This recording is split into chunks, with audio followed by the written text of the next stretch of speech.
Saturday, December 8th, 2018, Monaco 64, home of alternative economics and contrarian views. This afternoon, I want to talk about France and whether the frog is trying to jump out of the boiling water. Some of you might know that analogy, and I'll talk about that later. And I have to say, there's no pun intended with France and the word frog. It just happens to be that the analogy is appropriate right now for France. I want to also look at the precious metals market. I'm going to look at the gold and silver chart. I'm going to look at the Dow gold ratio and what I think is going on. The CFTC hasn't published its data because Wednesday was a market holiday, so I think they'll publish it on Monday. Be interesting again to see what happened there. And I'll go over also what the stock market is doing. So France, probably most of you have heard of these demonstrations. They've been ongoing. Really, they've become really, come out into the public domain in the last few weeks. Started around November 17th. I've listened to. Last night I listened to a couple of videos. One was from wearechange.org, Luke Rodowski. He's in Paris. He interviewed a French guy. The guy didn't want to show his face on camera. They used the name for him as Bob. Luke called him Bob. Spoke good English. And the gist of it from this guy, and it could, this is just one person in France, in Paris. He basically said it's not really just about Macron, the president of France, but it's more about what's been going on for the last 30, 40 years. And I think it's not very different from the rest of the world, especially not very different from the UK or even the US. This guy expressed that the middle class, the working class in France, for the last 30 years, their wages haven't kept up with all the costs, the cost of living rising. And maybe the French are waking up to this. Maybe, the analogy of the frog is that if you throw a frog in boiling water, he'll jump out. If you put him in the tepid water and start boiling the water, he won't notice and he'll die. Maybe the French were in tepid water, but they're noticing now that they might die and they're jumping out, and that's what's happening. Who knows? I think it's still too early to say what's going on. I think it's serious, of course. There's a danger that the president of France might be thrown out, even though normally they're elected, they stay for 5 years. There's not much, going on. I also listened to an interview on YouTube from a French TV station. Reporter, older guy, was interviewing a guy who's the head of the anti-capitalist party in France. And it was in French. For those of you who don't know, I did live in Switzerland, in Geneva, for 5 years before I came to England in my early mid-20s. In Geneva, they speak French, and also you get a lot of a lot of French television. So I know a bit about France, even though I haven't lived there in a long time, and I do speak French. So I listened to that interview. And this anti-capitalist guy also said it's not about Macron. It's more about, the fact that people can't afford to live. People are hard up. Their wages are not keeping up with inflation, with the cost of living. And it just goes to show that there is a limit to how much, central banks can pretend that things are great, can keep interest rates at zero, can lie about inflation. But in the real world, those things will, people are going to feel it, and it's going to translate into this kind of reaction. And the French, in my opinion, could be the first frogs to jump out of the water, so to speak, and it could spread. to the West, because I don't think things are much better in the UK. But I think in France it's worse because of the size of their government. You look here, you know, list of government spending to GDP. France is at the top, 56.5%. The UK is not here on this list because it's further down, but it's 41%. And this guy also, anti-capitalist guy, he noted that the French taxpayer, like the taxpayer in the US and the UK, had to bail out the banks in '08. He mentions that, and he actually asked a good question. He said, you know, we want our money back, you know, and when we say that, we're told that we are anti-free market, anti-capitalist, but you know, it is our money, and I agree with the guy, but I do have to say, France also. I think the French need to do something about the size of their government. That's another thing. I think that's why it's gotten even worse there. You know, maybe they should read a little bit some of their own philosophers, like Frederick Bastiat, The Law, where he talks about, you know, what the purpose or the function of government really is: to protect property, liberty, and the individual, not to take it from them like they do now. You know, the French government is just too big. They're taking more than 50% of the wealth of the country. Hopefully the French will wake up to that.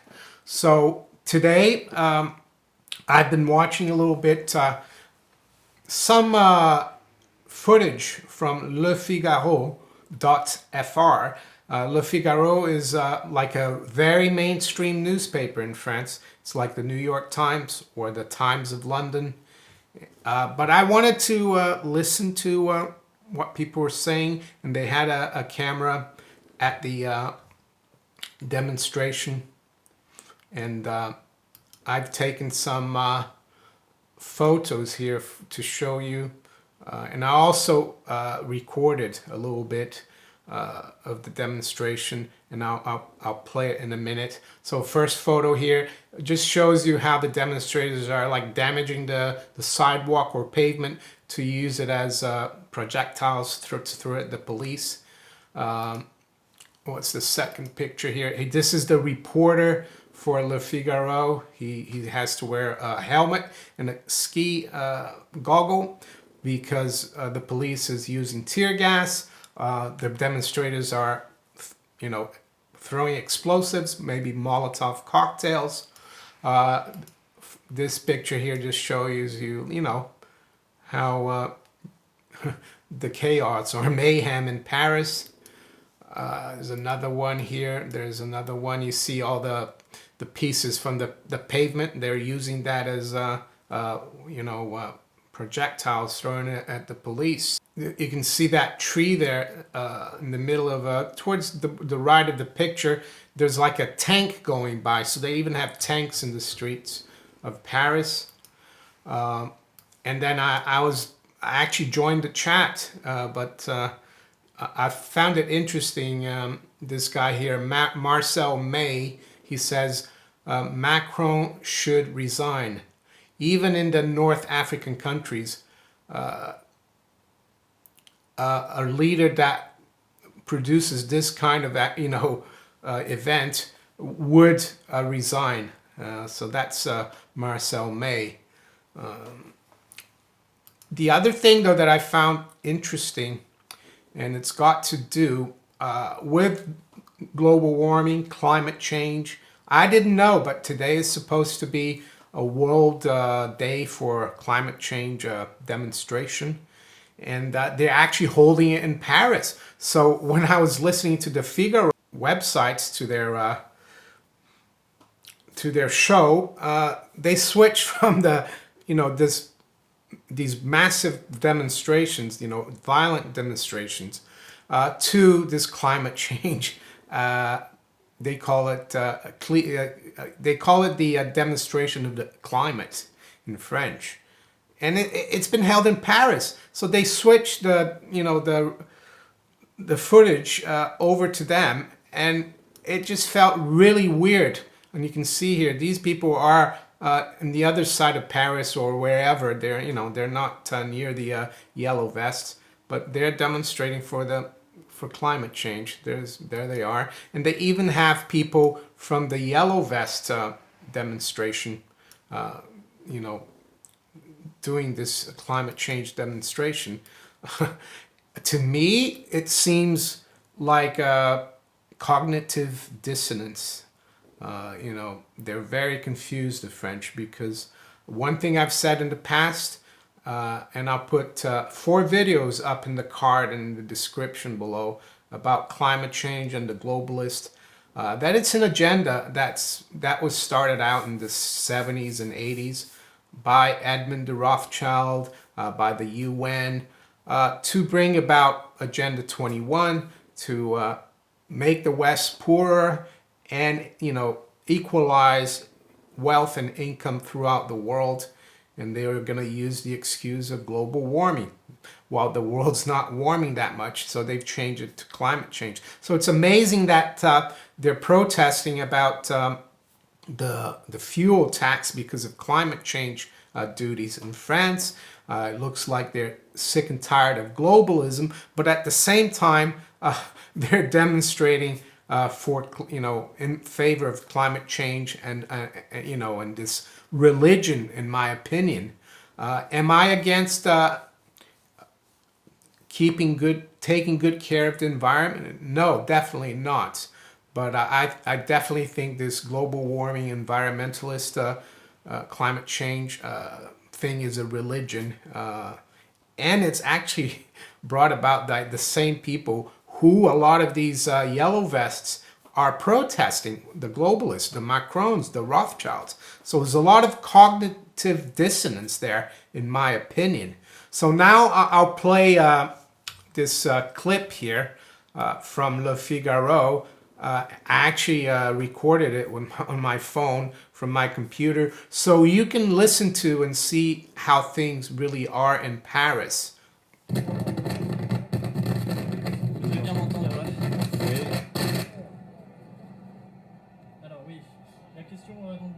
Bonjour à lui. Oui, ce qui n'a pas été facile, ce qui est facile de faire, c'est parce que c'est vrai. So now, I want to talk about precious metals and look at the technical picture for gold and silver. Gold and silver had a very good week. So let's look at gold. So this is the chart of gold here, going back to the end of 2016. You can see we closed the week. We were able to break above, you know, the low from just the end of 2017, which I've circled here. We've broken above that. We've comfortably above the 50 and 100 day, and we're fast approaching the 200 day. So to me, that looks quite positive. The gold chart, I've for the last 2 weeks, I have been positive. Do I always get it right? No. Is this like trading advice? No. It's just to look at the markets. I still recommend that people buy gold and silver as insurance against monetary mayhem, physical gold and silver. If they want to trade, it's up to them. Do your homework about precious metals before you get involved. And I also provide a promo code Monaco64 for my UK viewers, or maybe even viewers from around the world, for goldinvestments.co.uk. You can buy bullion with a 0.5% discount. Gold Investments, arguably the oldest bullion dealer in the city of London. I've been doing business with them for a long time, and I can vouch for them. Silver actually made good progress this week, even though it doesn't look like it has. But we were able to break above and close above like 1453.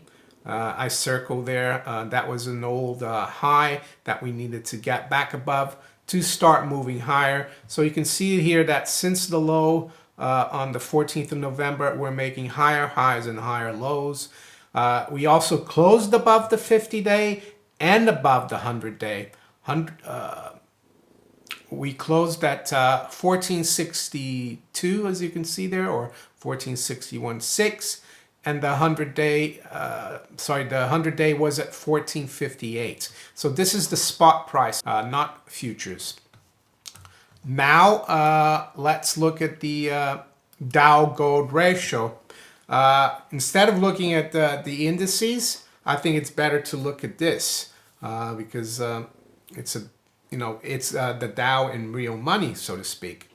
And as you can see, that level around 20 was, and just below 20 is really good support for the Dow versus gold. So this is just the Dow priced in an ounce of gold. So you take the price of the Dow, 25,000 divided by 1250 or thereabouts, and that's what you get. But you see here that this week we've completely moved below that support, and we closed around 19 and a half, I think, yeah, 1947 according to this stock charts chart, and we've closed below the 50, the 100, and the 200-day moving averages.